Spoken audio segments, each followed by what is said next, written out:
Welcome back to the BJJ Fanatics podcast. I'm your host, Ryan Ford. My guest today is a 4th degree black belt in Brazilian Jiu Jitsu. He's a 2-time black belt Masters World Champion. He's also a Masters World Silver Medalist and a No-Gi World Silver Medalist. He's also an ADCC Bronze Medalist and a 4-time Grappler's Quest Champion. As a brown belt, he was a Pan Am's champion, and as a purple belt, he was a 2-time World Champion, a Brazilian National Champion, and a Brazilian National Teams Champion. He's also an accomplished MMA fighter and has fought for several prestigious promotions like ONE FC and World Series of Fighting. Outside of fighting, he was also a successful fashion model, and today he runs 2 very successful academies, one in Brooklyn and one in Teaneck, New Jersey. Ladies and gentlemen, it's my pleasure to be joined today by Professor Gregor Gracie. How are you today, Gregor? I'm doing great, Ryan. How about you? I'm great. I appreciate you taking the time to be here. I'm excited to have you here, and I'm looking forward to hearing your story, so thanks for taking the time. It's my pleasure. My pleasure to be here with you guys. Excellent. So Gregor, the question I always like to ask is what was like, well, normally when someone's last name isn't Gracie, I ask them how they found jiu-jitsu and what life was like before jiu-jitsu. So I think for you, it's obvious how you found jiu-jitsu. What was life like growing up for you in the Gracie family? It was incredible, you know. I was born in Brazil. I remember all my young kids, the friends, they all wanted to be like soccer players. There was their dream, you know, there was their role models, was to be the main soccer players at the time. But I never had that. 1, because I'm terrible in soccer, and 2, because my role models, they were always my uncles who were fighting. I always wanted to fight, you know, since my first memories that I have, always running around in the gym, playing, mostly for fun, you know. But since day one, I always wanted to be a fighter. That's incredible. You know, being able to play soccer and kick a ball well is cool and everything, but it's just not comparable to being able to choke someone out. Being able to choke someone's way cooler than playing soccer, I think. So that's a cool decision you made to pursue the family's legacy. Tell us about your decision to pursue jiu-jitsu seriously, because I know that obviously being part of the Gracie family, you trained jiu-jitsu as a young kid. At what point did you start really taking competition seriously, and what made that happen, do you think? So, like I told you, I always really enjoyed. I always love training. I always love competing. I like the challenge, you know. When I was young, I went to live in Florida for a while. I lived there 3 years. So it was good because I did a lot of wrestling at the time. I actually competed in wrestling a bunch. Was All-American on like a cadet age. So it was really cool. But when I went back to Brazil around like 15, that's when I really knew that was it. You know, I was going to be a fighter. I started taking a more serious, training more. I was still in school. I tried to convince my mom to let me drop off school to just train jiu-jitsu.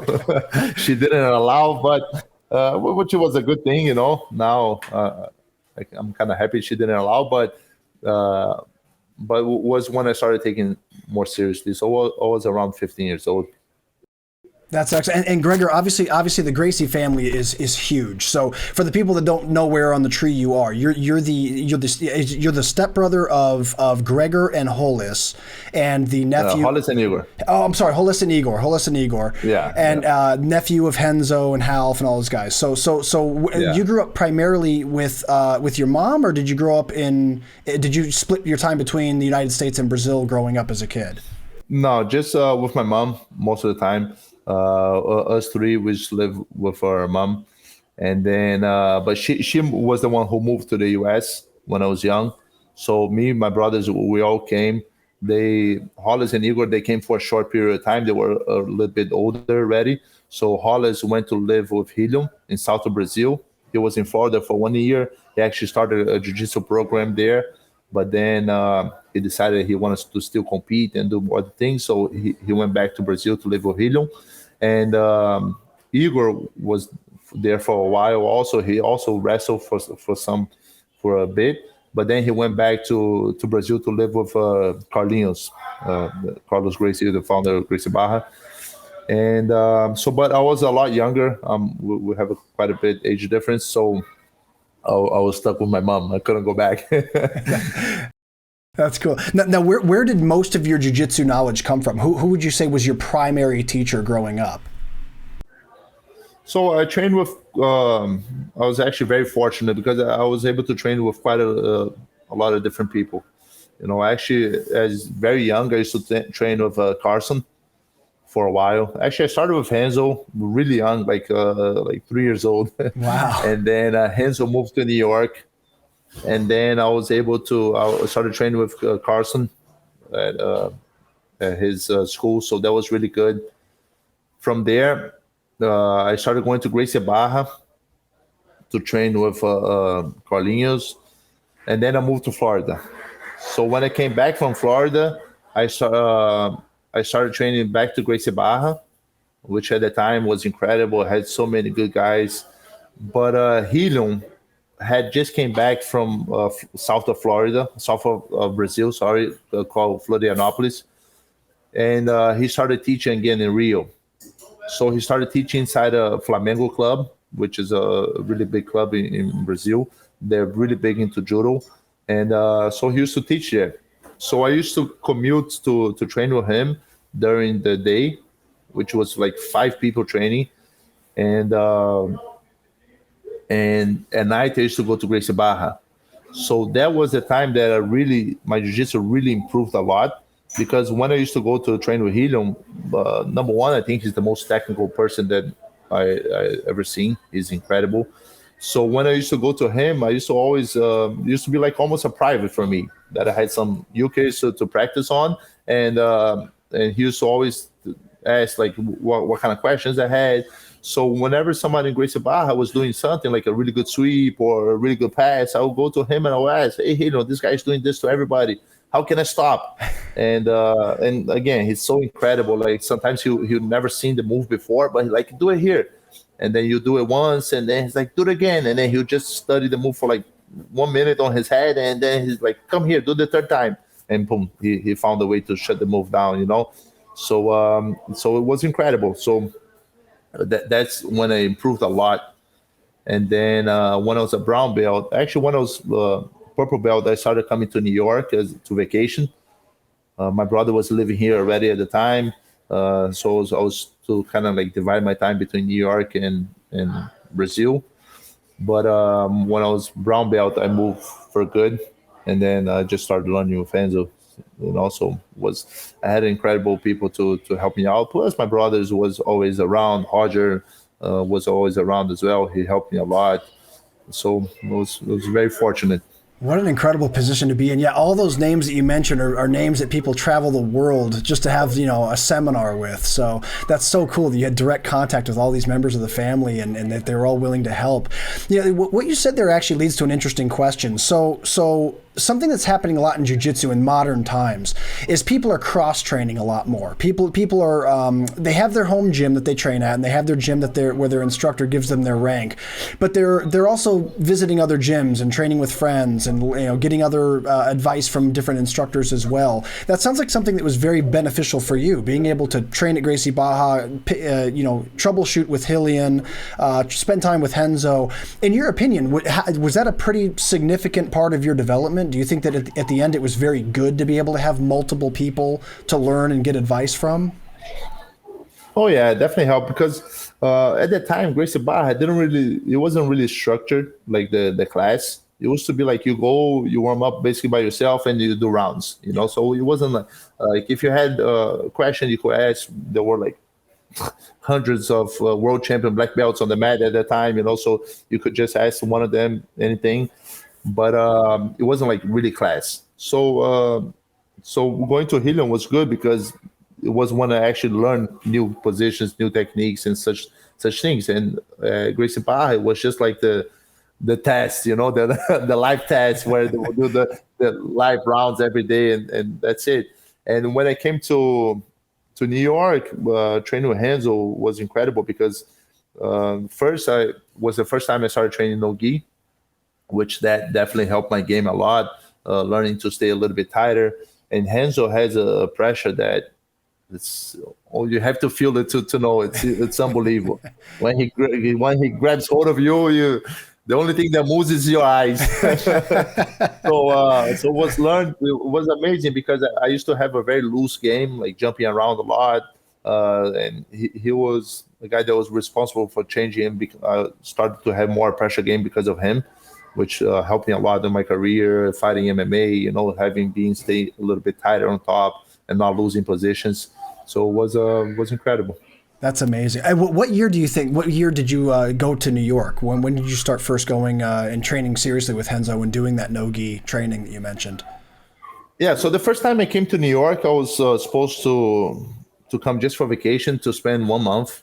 It was my birthday. My mom gave me the trip as a birthday gift. So I came. I had just turned 18. So I was a blue belt at the time. I was supposed to stay 1 month only, but I love the city so much. Was able to hang around with my brother more. So I said, I'm not going back. So after 1 month, the money was out. So I found a job. I actually started working as a busboy in a restaurant. So just I could make a little bit of money so I could train and all. But after 5 months, I went back to Brazil because I didn't want to overstay my visa. So I went back to Brazil, but I had saved a little bit of money. As soon as I got to Brazil, I bought my ticket back. But I stayed in Brazil for like 8 months, and then I bought my ticket back. I came back, stayed 5 months. As soon as I got back, I started working again. This time I was a busboy at a nightclub, which was some fun times. Was me and a few other guys that used to train at Enzos, all Brazilian guys. We're all like blue and purple belts at the time.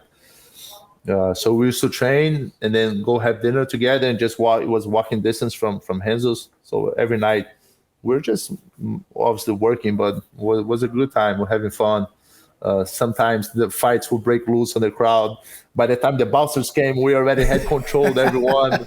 I was gonna say, man, you guys should have been the bouncers, man. You got these jiu-jitsu guys. That's pretty cool. But the head bouncer was actually a guy from Enzos. Also, he was the one that got us the job. Nice. I tried. My two brothers worked as a bouncer, but they were at the time I was like 18, so I was a bit small. So he said, Gregor, I know you can beat all the bouncers up, but it's not about that.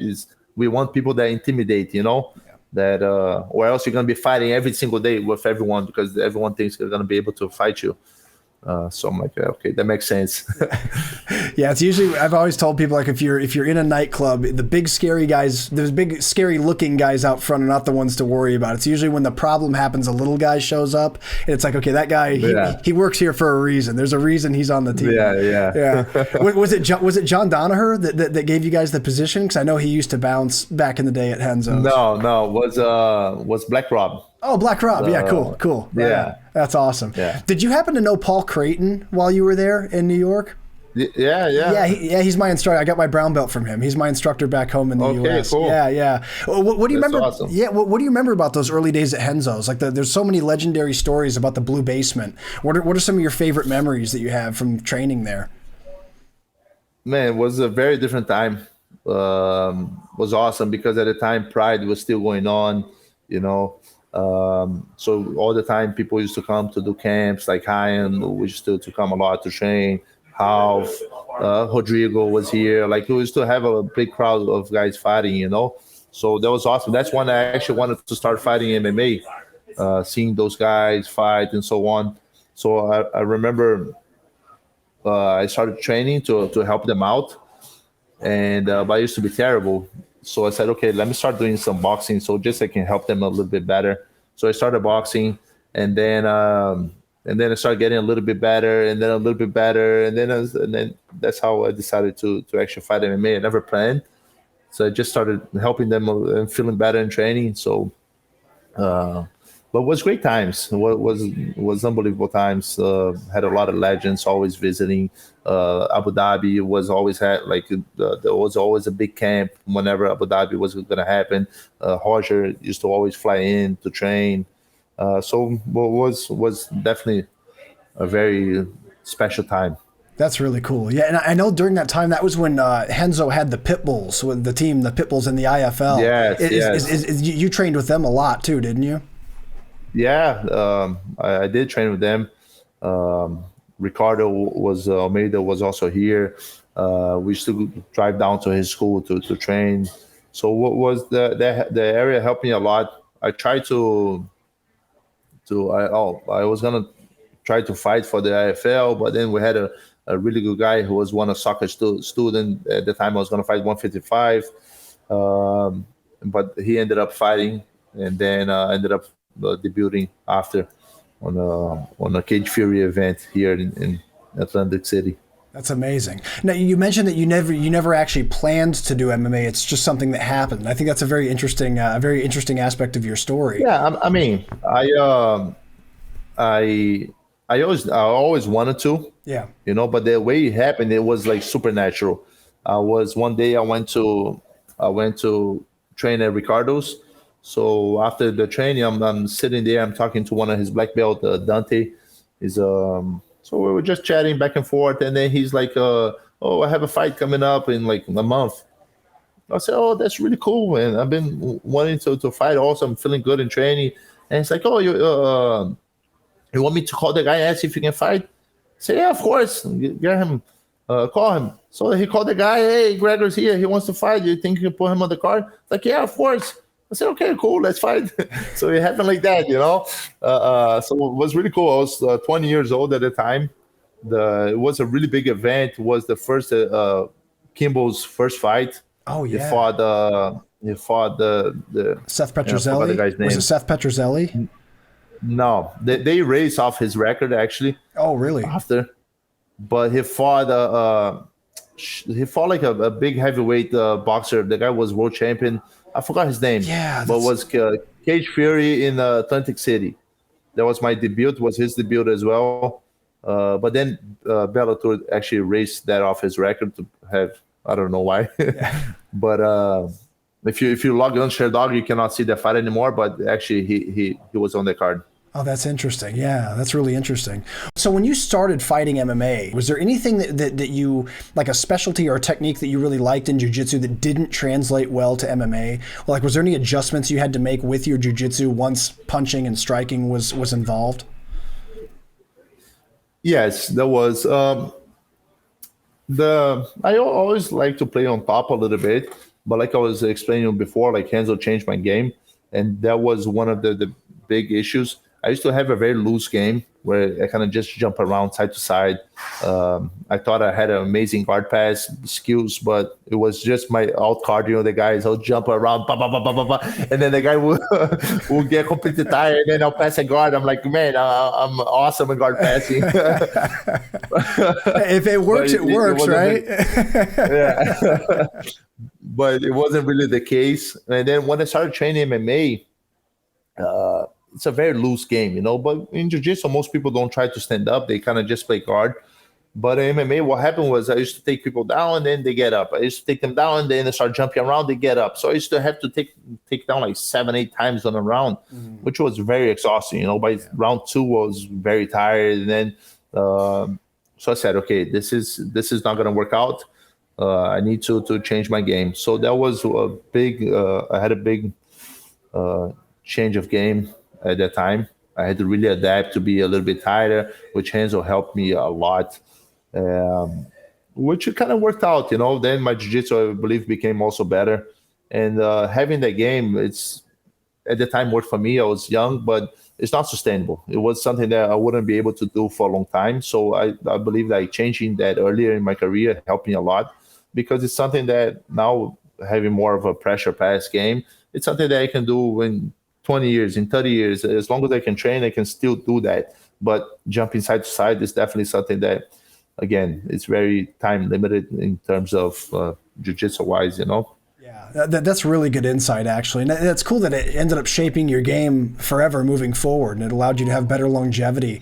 That's really interesting. I can see what you mean, where if you have a loose, kind of speed-based game, that with MMA that could be a little bit difficult. You want to be able to pin and control the guy on the ground and not allow him to get restarted on the feet or scramble away from you. That makes perfect sense. These days, so is your game, would you say if someone watched you roll, they're still going to see a lot of pressure passing? Is that still kind of your primary game that you play? Oh yeah, that's definitely my favorite thing to do. I like putting a lot of pressure. It's something that requires a little bit more patience. Is you're not going to pass a guard maybe as quick as you if you would jump a lot, but it's physically draining also for the guy on bottom to deal with that. I believe that jiu-jitsu is not only getting the pass or the next sweep or whatever you're trying to accomplish. It's one of my biggest goals in jiu-jitsu is making the other person spend more energy than me. If I can do that, it's game over. If they're spending more energy than me, I know that it's over. They will end up tiring out, and once we get tired, we make dumb mistakes, and it's easy to capitalize on that. So having that pressure the whole time, it's something that's quite easy to make the person get tired. So it's I like that a lot. Yeah, that's very smart. I think from the person's perspective whose guard is getting passed, there's a difference there too. Like if someone's just faster than you and they're quicker and they knee slice quickly or they speed step around your guard, it's more frustrating. Like, damn, he got me. He's faster than me. He got through my guard. Whereas it's more scary when someone's pressure passing because it's kind of like you're drowning in quicksand. It's like okay, he's got my knees pinned together. Now I can't move my knees around freely. Now my hips are getting controlled, and so you're just kind of watching yourself just drowning in quicksand as the guy advances towards your head. Yeah, and it does. Exactly. And the fear does cause you to expend energy unintelligently sometimes. So I think it's a very and there's many ways that you can beat someone. You can beat them physically sometimes. By just working harder, they get tired. You can just beat them technically wise, or there's one aspect that people don't talk a lot about, but it's a great thing. It's beating them mentally. If you like when you're the whole time on top, it's very frustrating. The guy tries to get out, you're still like getting suffocated on bottom. You see them give up. Like the moment the hand touches the neck, you didn't even squeeze, they tap because they're mentally beat. That's it. They can't fight anymore. And sometimes it's a really good way to beat someone is just to frustrate them, not let them get 1 inch. They can't even start nothing. They're always on the defensive. So they just give up. That was very well said. And you know what? If you don't mind, I want to dive deep on that today. That's a perfect topic to discuss here. So let's talk about beating people mentally. What are some things when you're playing your pressure passing game that you like to do to cause people to mentally quit? Is there any concepts that you use, any particular techniques, any particular strategies that you use to cause someone to mentally quit faster than normal? Yeah, I have a couple rules of passing guard. Okay. Number one rule is never to let the guy's foot touch me. So the sole of his foot cannot touch my body. If he does that, he'll be able to easily keep me out. And if he doesn't, I'm able to keep my weight on top. Okay. When he puts like the frame with the forearm or the shin, he's still carrying my weight. So that's my number one rule. My second rule is that he needs to be pushing me. If the person on bottom is not pushing, I'm not trying to pass a guard. That's how I view it. If I'm just sitting back and he doesn't have to push, I'm not really trying to go. We need to go forward. We need to close distance. So he needs to be pushing. So that's what I just try to do is I make him push me non-stop all the time into on mount or side control or back or so it's hard, once you the guy does a big push and then usually people back off, but when you do a big push, all of a sudden the guy's back on your face and you have to push again, you have to push, and then the arm starts to collapse and then your shoulders on the face, they're having a hard time to breathe. That's usually how people start breaking. Yeah, it's definitely a game of persistence. Yeah, I think what you described there is very, very, very good to point out as well. Sometimes when people feel resistance, like when someone gives a big push back, sometimes they have the tendency to think to themselves, okay, I'm going to back off a little bit because that didn't work. They're thinking in their mind that what they did didn't work because he pushed you back. But you're absolutely right. If they push you back and you stay persistent and stay consistent in adding your pressure and trying to make them have to constantly do that over and over again, it's very fatiguing. So yeah. And for me, I think when he does a big push, I say, oh, it's working, because again, he's getting tired. How many times can you max bench press? Yes, not that much, So you do a big push, boom, okay, I know that's one less. So I go again, he does a big push again. By the third, fourth, it's over, So again, if he's spending energy, I'm just keeping my weight. So I think that to pass guard, one of the biggest secret to pass guard is that we cannot rush. Okay. The only reason why you rush is because you're uncomfortable and you don't know how to pass guard. If you know how to pass and you're comfortable in that position, you take out the guy's weapons. Why you have to rush? Keep the weight, keep the pressure. If I say always this to my students, if beginning of the class we do escape from mount, for example, I guarantee you that probably everyone in class is going to escape. They're just going to do a big bridge. They're fresh. They're going to explode. They're going to bench press the guy off. And it's going to be extremely hard for the person on top to keep that position. Unless there's a big level difference, the person on bottom is going to get out. But if we do a hard session, very hard rounds, and all of a sudden we do the same drill, it's going to be a completely different story. People are not going to get out as easy. So you're going to see a lot more finishes. So sometimes it's not, you're taking a little bit longer time to pass a guard, but once you pass the guard, it's so much easier to accomplish the rest. Instead of passing the guard in 10 seconds, but now it's hard to break the guy's defense if he's fresh. So it's sometimes it takes a little bit longer, but on the end goal, it's you reach a little bit quicker. Yeah, very well said. I like what you said there too about the idea that how many times can you do your max bench press or your max leg press? Eventually, I don't know, 15 times maybe. So if you can just stay pressure and keep him pushing and pushing and pushing, for most people, they're going to start building up that lactic acid, and it's going to start getting really tiring to keep on doing that.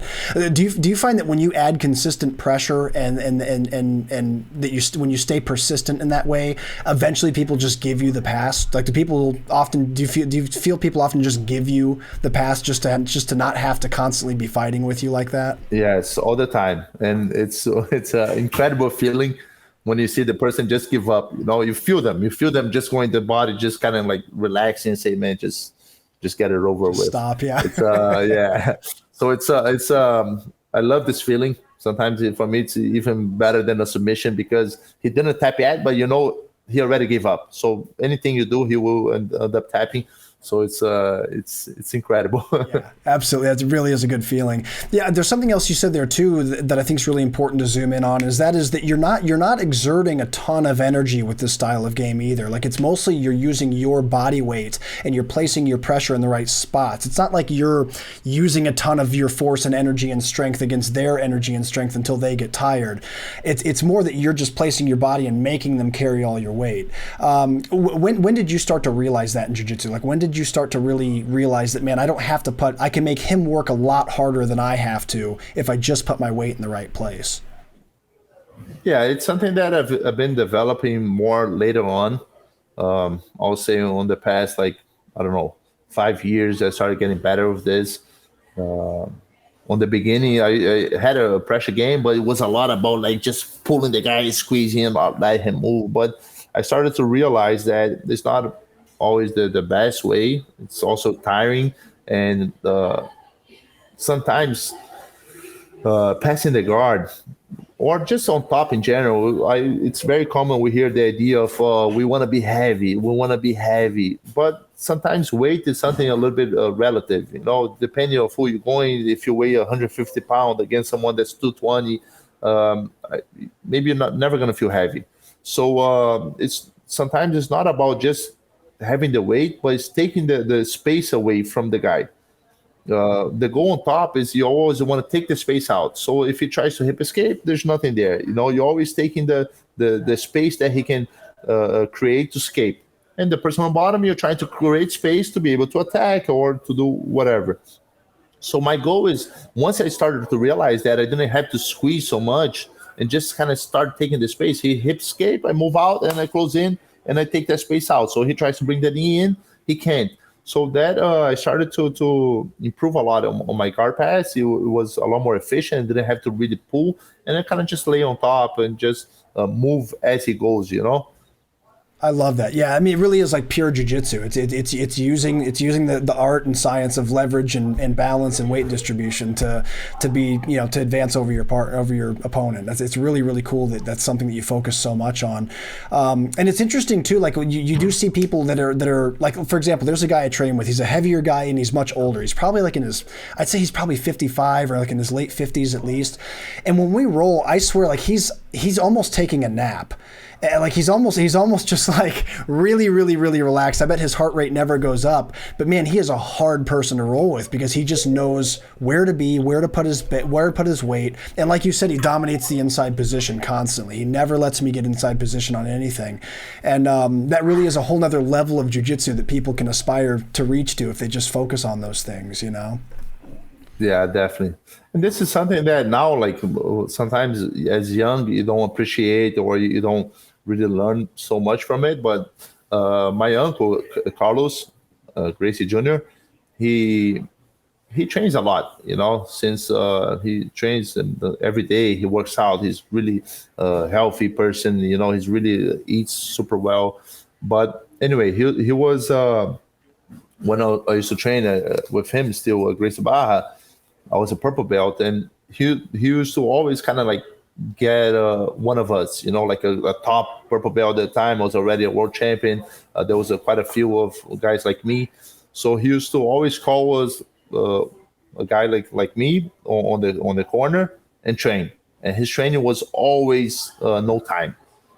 Was tough because most of the rounds he would pull guard, and then on the beginning we start jumping around, and he wouldn't fight so hard to even keep the guard. So you pass, he defends himself, even mount, but like could not even get close to submission. He would just remain calm, defend himself.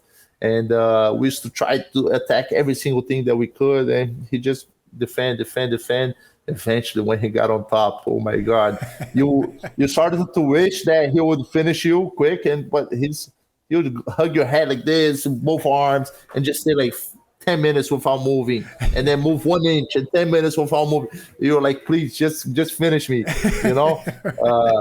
It was it was miserable. Man, if anyone out there trains with like a seasoned older black belt, man, they know exactly how that feels. It's like you feel like you're doing kind of good until you realize, oh, this whole time this has just been a game and I'm falling into his web. It's it's really something, man. That really is years and experience and knowledge, and the depth of knowledge that older practitioners who have been on the mats for that long is just really, really impressive when you feel it live. So that's really cool. I appreciate you sharing that with us, Gregor. Gregor, I'll tell you what, man, we've reached about the halfway point of the show. This is where I always play a game with my guest. This is a game called the Pummel. The Pummel is a series of random questions. Some of these questions are about jiu-jitsu. Some of them have nothing to do with jiu-jitsu. But if you're down to play the Pummel, I'd love to play this game with you. Yeah, let's do it. All right, man. Question 1, what's the worst job you ever had in your life? Probably busboy at the restaurant. My first one. That's why I started working at a nightclub after, because the manager there was an asshole, and the restaurant was 2 floors, so the kitchen was on the bottom floor. So it was like the whole night just carrying dirty dishes down, clean dishes up, dirty dishes, like the whole night, non-stop. And the staff, the staff was cool, but the manager there wasn't a nice guy. So that was definitely my worst job. Man, that sounds horrible. Yeah, I can really. I was a former busboy as well once upon a time. I never had to carry him upstairs though, so I think yours was worse than mine. If you have to go up and down stairs with plates, that's a whole nother level. But yeah, I'm glad you don't have to do that anymore, man. That's awesome. What is something that you wish you were better at outside of martial arts? I guess nowadays, business-wise, I have two gyms, and it's definitely something that it's always good to know. I like to study a lot, try to read, do some online courses, but I think we can always improve in so many different areas. And I know I'm not the best at like marketing or some things like that. So if I will probably pick that. Yeah, that's a great answer. I really like that. Who's your soccer team in Brazil? Flamengo. Flamengo. Nice. Yeah, of course, man. You grew up in Rio, man. How can you not be Flamengo? Yeah. What do you think is your favorite bad food to eat? Favorite junk food? I like burgers a lot. So probably stick with burgers. It's a really good burger. It's incredible. Yeah, 100%. Now, as you do this, describe your perfect burger. What goes on your perfect burger? How do you like your meat cooked? Describe the perfect burger. I actually did one on Sunday at my house. Was incredible. Yeah. I like them. I don't like with too much things, but was like medium rare with monster cheese. I like it a lot. Nice. Or even like a provolone is really good as well. Grilled onions and tomatoes. Nice. That's it. That's excellent. That's solid. That's good. That's solid. I like that. That's a good choice. What kind of sauce? Sometimes like a mayo and Dijon mixed up, and you put it. It's really good. You're a connoisseur, man. I appreciate that answer. That's a good answer. You're very specific. I like that. That's excellent. What's a food that you cannot eat no matter what? What's like your most hated food? Yeah, there's one thing that okra. Okra, yeah, you don't like okra? Yeah. Oh my God. It's when I was a kid, my mom was very strict with some things. She was very relaxed with some other things as well. But like the food and school, she was like super strict. And I remember when I was young, like there was one time that I hated, I never liked it. And she was like, no, you have to finish your plate and all that. And I just have to keep like eating that in. And like I felt like nauseous, and then she's like, you're going to eat everything. I'm like, God damn it. So I almost created like, I just can't. I can't eat anymore. I hate it. No quiabo. I got you, man. Yeah, exactly. Is it the slime or is it the texture? Yeah, that's what kills most people with okra. Okra can be cooked. I haven't tried since then. But when I look and already give it just brings back bad memories. Yeah, you've got trauma. You've got okra trauma, man. There's no way to go back. I feel you. What do you think is? What do you think was the scariest moment of your life?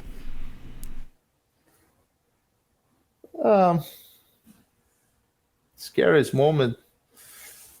It's I don't know. I think there's some things that's always challenging. Like the opening the gym is definitely something that's it takes a lot. You're putting your name out there, your work, all that. Sometimes there's always that, oh man, if it fails. But quite like competing as well. Sometimes there's that worry that you're not gonna be able to do well. But I don't know, scary. I never ran into like something like scary that like I was worried like that, but it's probably new adventures like that. Becoming a father is definitely something. I have two kids. Something that it's not easy. It's a very pleasurable thing, but it's a lot of responsibility. Also, you have to take care of them, and so sometimes there's also like doubts. Oh, what happens if this happens? You sometimes question some things. You want to do good for them. So it's probably those things. It's a great answer, man. I appreciate those. Yeah, I think starting a business and being a father, those are two things that are very, very nerve-wracking, man. You never know how things are going to go, and you worry. So I appreciate you sharing that, man. That's excellent answer. And like I was at Enzos for 18 years.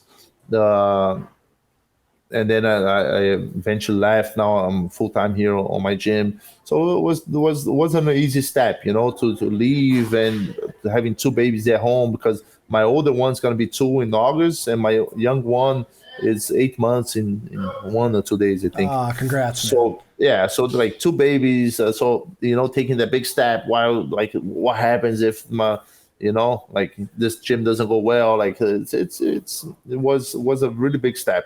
I definitely appreciate you sharing that. But man, I'm glad things seem to be going really well, man. You got 2 locations. It looks the website looks great. I've never been there in person. I hope to visit someday. But it looks like a 2 really nice academies, man. So that's really awesome. Yeah, no, it's been an incredible journey. Yeah. I have a great team of guys with me here, so I'm really lucky to have them as well. It's it's been good. That's excellent. I'm happy to hear that. Who do you think is your favorite jiu-jitsu athlete of all time?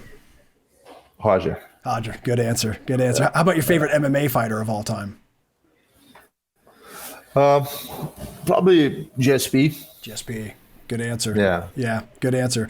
What do you think is your biggest phobia? Okra. Okra. We already covered that. That's right. I forgot. Do not bring okra around Gregor, guys. If you visit him in New York, do not bring okra. What do you think is your favorite place in the world that you've ever visited? I visited a lot of places. They're all very different. It's one of my biggest pleasures in life is traveling. I've been to like close to 40 countries, many different cities. So it's I've been to it's hard to say. Obviously, I'm from Rio, so it's always a special place for me to go visit. The food is incredible, but I also like to. I'm really big into just nature itself, especially because now I live in New York, so I don't get that much. So I like going to places that has a beach, like Hawaii. I think it's special. I went to Norway. It's a beautiful country. It's probably one of the most scenic places that I've seen. I drove down like the whole coast. It was the mountains, like it's beautiful places. So that's a really hard. Depends on the time of the year, or what I'm gonna go do. Japan is also, the culture is incredible. So that's incredible. That's so cool that the world that jiu-jitsu is taking you to so many places like that, man. It's incredible. It's really incredible. Neat. It's really neat, man. Final question for the Pummel game, Gregor. If a zombie apocalypse breaks out right now in New York City, what's the first thing you do? Yeah, I'm gonna run to my brother's house because he has a bunch of guns. In New York City, we cannot have guns. But he lives like upstate by his school there. Yeah, in Westchester. So there he's allowed to have guns. So I'll definitely run to him. That's good. See, it's good that you have a plan, man. If you know where to go, if you know where to get ammunition, that's half the battle. That's awesome, man. And Gregor, that was the final question for the Pummel game. Congratulations, you win. You got your double underhooks.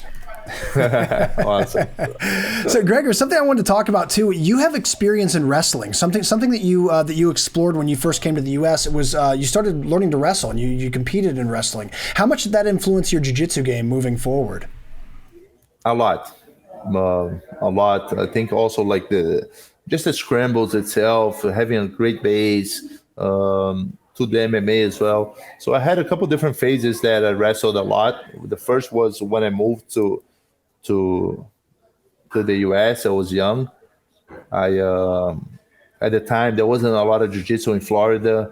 There was the BTT was there, but it was a little bit far away. So it was kind of hard for my mom to drive me there. And the school it was a middle school.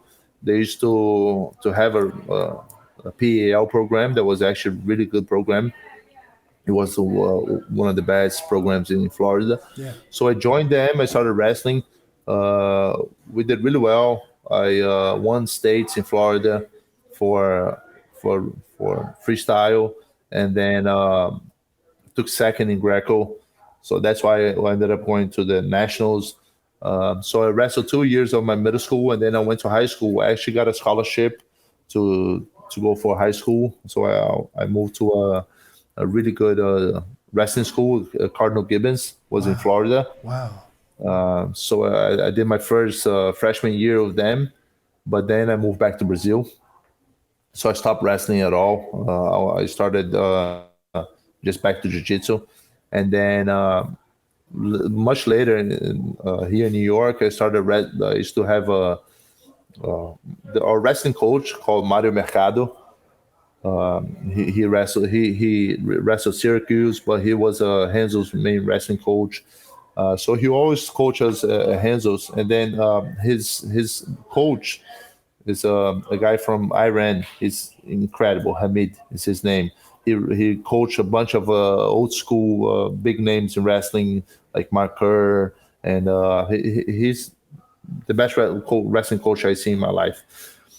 So he started coaching us. Like he used to go to Enzos every day and really coach us. So was a really good. I was basically only wrestling. I wanted to try to make the Olympics for wrestling in Brazil when the Olympics was in Rio. Yeah. So that's why we started wrestling a lot. I started competing in a bunch of different tournaments. I went to Brazil to compete. But unfortunately, there was a lot of politics at the time, with the wrestling there. So I ended up not moving forward so much with that. But I did wrestle a lot. I competed in the garden, though. So it was cool. It was a really good experience. I like wrestling a lot. I always enjoyed. So it was nice. That's really cool. Yeah, I mean, wrestling's such a tremendous and beautiful sport, and it meshes so well with jiu-jitsu too. Like you see so many people combine wrestling with jiu-jitsu so often successfully.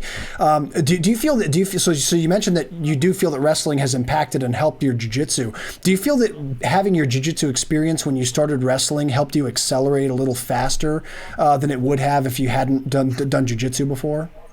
Oh yeah, definitely. Especially on the ground, I was really good at the scrambles in folk style as well. It's a lot more on the ground than freestyle, for example. So I was able to get a lot of good scrambles and fall in good positions, end up doing a pin. So it was good. In the beginning, I wasn't able to take down very much. I would a lot of times get taken down, but I was to always manage to scramble on the floor and be able to come out on a better position. So it was good. That's outstanding. Yeah, that's really cool. Let me ask you this. Do you feel that for people out there, there's a lot of jiu-jitsu athletes that want to start learning how to wrestle, mostly for the takedowns? I think, as you said, with the mat work side of grappling, most jiu-jitsu guys would be pretty comfortable. But the takedowns are something that a lot of jiu-jitsu athletes are wishing to improve upon in their own games. It's a very common thing you hear a lot of jiu-jitsu guys say. What advice would you give them as far as entering a wrestling room for the first time? If you're a jiu-jitsu based guy for the first time in a wrestling room, what can they expect, and what kind of advice would you offer? You're going to be uncomfortable, but that's part of the growing. You have to put yourself on these situations. It's a very different sport in terms of intensity. It's a lot more intense. The fighting, like you're gonna get like some slaps and things like that. It's a lot more aggressive. Sometimes the jiu-jitsu guy will have more laid back style. You go nice and easy. You start off the round, but it's don't be worried with that. It's just how they are. Just go train, try to improve, try to soak in as much energy. Don't go for ego. You're gonna get taken down. Just try to learn from it, and have fun. That's great advice. I appreciate you sharing that, man. Thank you. Gregor, earlier we talked about the idea of pressure passing and creating that tremendous pressure to cause someone to mentally quit and give up positions as you're on top. I want to flip that around with you a little bit, because something that every jiu-jitsu practitioner is going to suffer through is getting stuck in bad positions. I've said in the past on the show that I think as a blue belt, I probably spent 95% of my time rolling stuck in bottom side control. I think a lot of students are attracted to like cool techniques and submissions that exist in jiu-jitsu, but building a really solid defense is also really important. So generally speaking, when you're teaching your students, how much of your curriculum for beginners is based in defense? A lot. I think that's a very, very important aspect of jiu-jitsu, which people don't talk much about it. Obviously it's a lot cooler. It's you learn a fancy submission, flying triangle. That's things that people want to learn. But there's nothing cooler than not tapping. Yeah.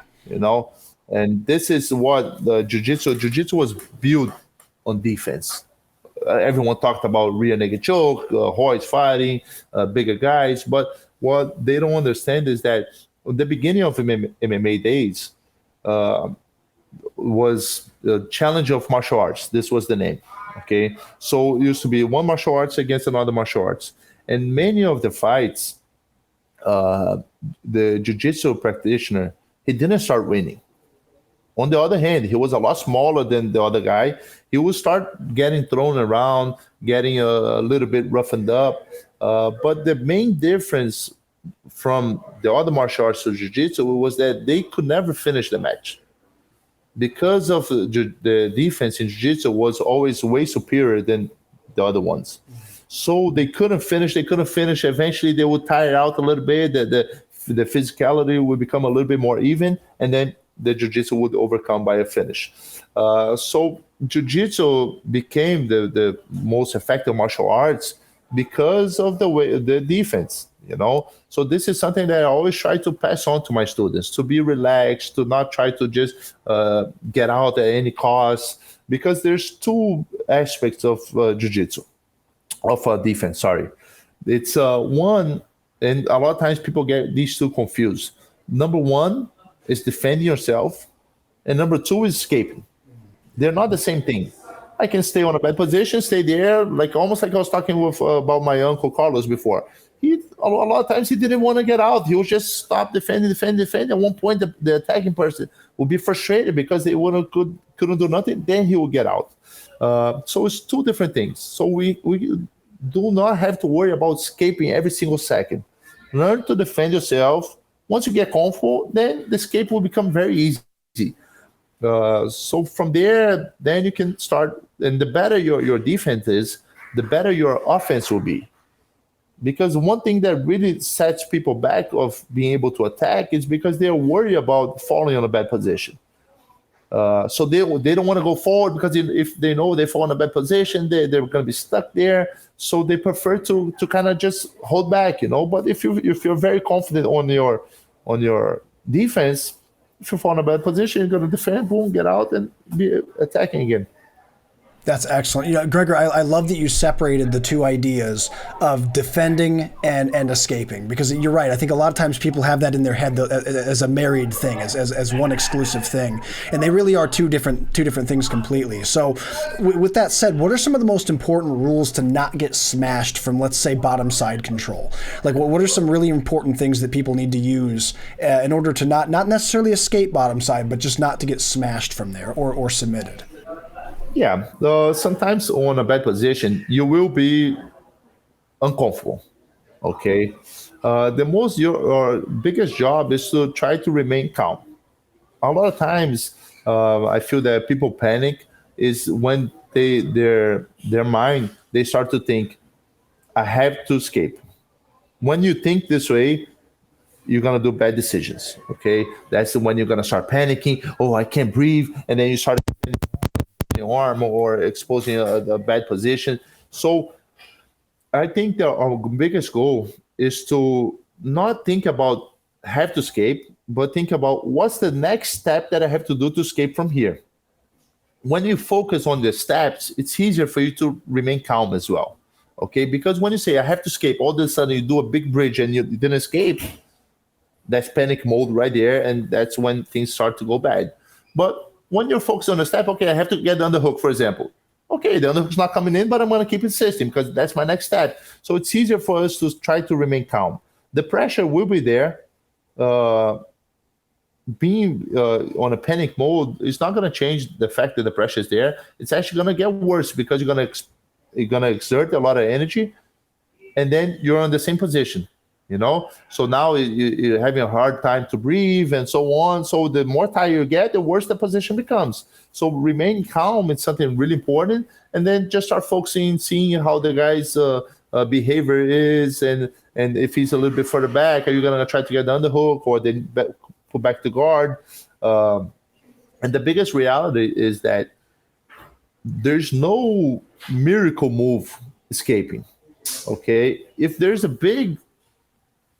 Even if there's a very big level difference between two guys, okay, and I get a blue belt, a very strong blue belt, I lay down and say, hey, hold me with everything you got. I'm not going to escape in 2 seconds. This doesn't exist, okay? But if he's squeezing me with everything he's got, it's fine. Because, again, who's spending more energy on that position? He's getting tired. I'm going to relax, okay? And the moment I start to relax, I'm also passing this to him. He's going to be squeezing. He's going to realize, okay, this guy's not really trying to escape, so he's going to relax as well. So now he's going to start trying to do something, which becomes easier for me to do something. But if he's on top of me and I'm trying to push everything you got, and he's holding me, on his mind, he's winning. because he thinks, okay, he's trying to get out and he can't, so I'm winning. But the moment you stop, it's like you give him the ball. Okay, it's your time. What are you going to do? So you kind of put pressure on him to try to do something. So then it becomes easier for us to get out. So there's always this mental game also of like, okay, now it's your turn. You let me see you do something. And then it's always a good time to escape.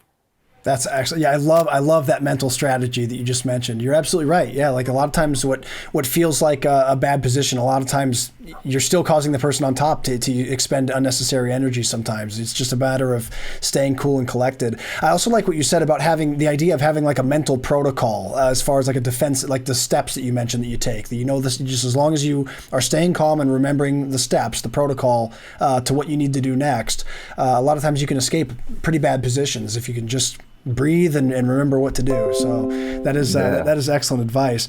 Now let me ask you this: what technical indicators do you usually look for to escape bottom side control? So we talked about staying calm. We talked about the defense from down there. When it is time to escape, what are some of the indicators that you're looking for? I really like to use a lot the underhook. I think it's probably one of my best weapons to be able to escape. So that's something that I definitely look for. Of course, if we're both not moving and he's just squeezing me, it's really hard. So a lot of times I try to create a little bit of movement. Like sometimes I go to kind of almost like I'm giving him my back and underhook. I come back, I turn back into him. So to create a little bit of movement, it's always a good idea to look for the underhook. And sometimes when you get the underhook, you're forcing the person to react. They kind of have to move. If they don't, you're going to end up using the underhook and you're going to get out. So being on a bad position and creating movement, it's always a good thing, because that's when a lot of times the gap will be there for us to escape. So it should be the main goal of the person on bottom defending, is to be able to create movement. Usually the more movement there is, the more space there will be, and easier it is to get out. It's way harder to escape if there's no move at all. It's just someone squeezing you and not moving. So one of my biggest goals is to create a movement so we can start trying to get the underhook, and from there you will depend on what he does, sometimes put back in guard, sometimes use the underhook, and so on. That's great. And it's often just like a waiting game, like you said. It's if they're squeezing you and pinning you, it's uncomfortable, but they're not really doing anything to submit you. They have to move in order to submit you. So I love that you pointed that out, that movement is what you're waiting for. You're waiting for them to advance their position, because if they don't advance their position, then they're just pinning, which is not really putting you in any real danger. So yeah, that's great. One drill that I always do with my white belts here is that, especially when I'm escaping, defending escape from mount, I have the top guy just hug and squeeze the guy as hard as possible. And the job of the person on bottom is not to do nothing.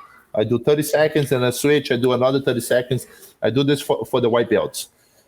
And then on the end, I ask them, I say, guys, who spend more energy? And then everybody's like, oh, yeah, the guy on top. And then, like, if on bottom, how were you guys? Everybody was like, okay. They weren't bad because they weren't fighting against that. They were just relaxing. So the moment you are able to relax and just deal with the pressure, obviously it's a little bit uncomfortable because the guy's weight's on top of you.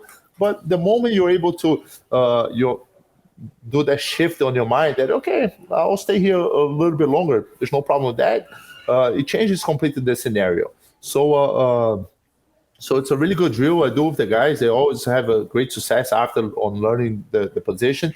If they start to understand that sometimes if they cannot get out right away, it's okay. They still defend yourself, and when the gap is there, they'll use to escape.